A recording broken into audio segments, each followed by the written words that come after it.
Coming up on Mountain News this morning, former Venezuelan President Nicolas Maduro is arraigned in a U.S. courtroom. The latest on this historic moment in international affairs. And Congressman and U.S. Senate candidate Andy Barr releases a plan in Harlan County that he says will create jobs and lower energy costs. Dedicated to Eastern and Southern Kentucky, this is WYMT Mountain News This Morning. Welcome to Mountain News This Morning. I'm Caroline Mueller here with you on this Tuesday, January 6th. We are inching up on that 5 o'clock hour, so let's check in with meteorologist Megan Desmel for a look at your forecast this morning. It was kind of feeling a little bit more like winter this morning, Megan. Certainly still cold, but I'm sure it could get a lot worse than it is. Yeah, it can definitely get a lot worse, especially when you consider that those temperatures are above average for this time of year. Still feels that nice chill in the air for some folks, though, as we do see a pretty large range of temperatures. We're looking at 30 degrees in Louisa and Grundy, 32 in Whitesburg, but some folks are really hanging on to some warmer temperatures. It's 48 degrees in Hazard and 50 right now in Somerset. So again, big range this morning.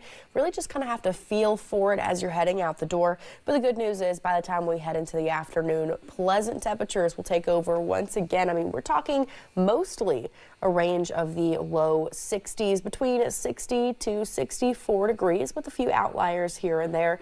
59 is that high in Moorhead, Logan, Clintwood, Jonesville, 55 in Wise, and 66 is that forecast high in Monticello and Manchester. So again, not too bad at all. We're going to look nice and clear throughout the morning hours, but some slight chances for some scattered showers returning to the forecast this afternoon. Caroline. Thanks, Megan. This morning, Nicolas Maduro and his wife are back in a Brooklyn detention center awaiting their next court date.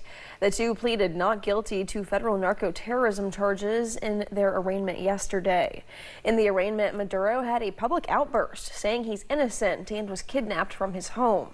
In Washington, top Democrats said they had more questions than answers about the Venezuelan operation. Lawmakers are also split on whether the U.S. is at war and if Congress should have been consulted. We are not at war. We don't expect troops on the ground. Without question, this is war. They bombed half of Caracas and then removed him. President Trump says the U.S. is not at war with Venezuela, but with people who sell drugs. He's set to address a closed-door meeting of House GOP lawmakers today. Maduro and his wife have their next court date set for mid-March. And that first court appearance from the former Venezuelan president, Nicolas Maduro, prompted reaction worldwide. Bradley Blackburn has more on the celebrations and the protests that started right outside court. Crowds outside the Manhattan federal courthouse were divided Monday as many celebrated the end of a dictatorship and others stood against U.S. intervention. Nicolas Maduro today is going to be brought to justice after 14 years of running our country. Free Maduro to say the U.S. has no right. That divide echoed around the globe Monday. The capture splashed across newspapers in Iran. In Chile, the president-elect praised the action, saying it's good news the dictator has been arrested. But in London and Lisbon, there were demonstrations against the U.S. military operation. In Sao Paulo, Brazil, protesters burned American flags outside the U.S. consulate. It will replace one dictatorship with an even worse dictatorship of imperialism, this woman said.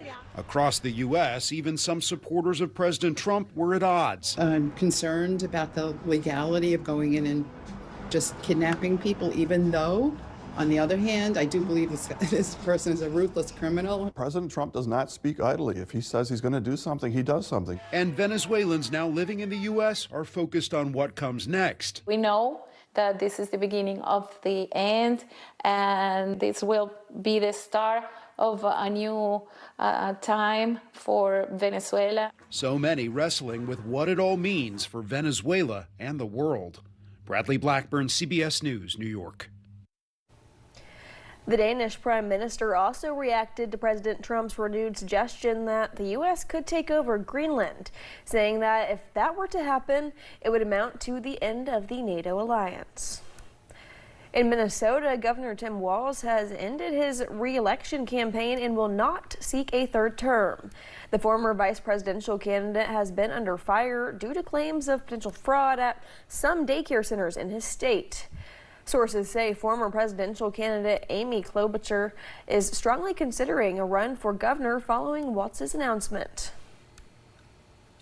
The Lexington Herald-Leader is suing Governor Andy Beshear's administration.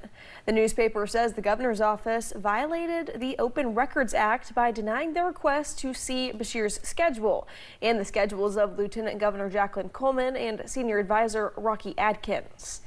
The governor's office used a 1995 ruling involving the Courier-Journal to back their decision, but the Herald-Leader says that case is being applied incorrectly.